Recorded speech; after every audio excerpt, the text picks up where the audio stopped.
కావాలని రిటైర్మెంట్ కు దగ్గరగా ఉన్న అధికారులను సిట్ లో పెట్టి రిటైర్మెంట్ కు దగ్గరగా ఉన్న అధికారులను ఉపయోగించి ఇవాళ మా మీద రకరకాల ప్రయత్నాలు చేస్తున్నారు. నేను మాత్రం ఒక్కటే చెప్పదలుచుకున్న అధికారులకు, మీరు అన్యాయంగా వ్యవహరిస్తే, అక్రమంగా వ్యవహరిస్తే, మీరు ఉద్దేశపూర్వకంగా మమ్మల్ని ఇబ్బంది పెట్టాలని ప్రయత్నం చేస్తే, మీరు రిటైర్ అయిన తర్వాత కూడా ఏ పొక్కలో దాక్కున్నా, సప్త సముద్రాల బయట ఉన్నా మిమ్మల్ని పట్టుకొచ్చి విచారిస్తాము. ఎవరిని వదిలిపెట్టే ప్రశ్నే లేదు. చట్టాన్ని అతిక్రమించినా, న్యాయబద్దంగా వ్యవహరించకపోయినా, ఉద్దేశపూర్వకంగా తప్పుడు ప్రచారం చేసినా, తప్పుడు లీకులు ఇచ్చిన పోలీసు అధికారులను వదిలిపెట్టే ప్రశ్నే లేదు.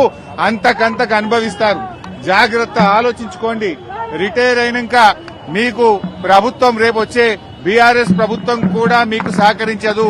మీ సొంత డబ్బులతో సొంత లాయర్లను పెట్టుకుని మీరు కేసులు వాదించుకోవాల్సి వస్తుంది.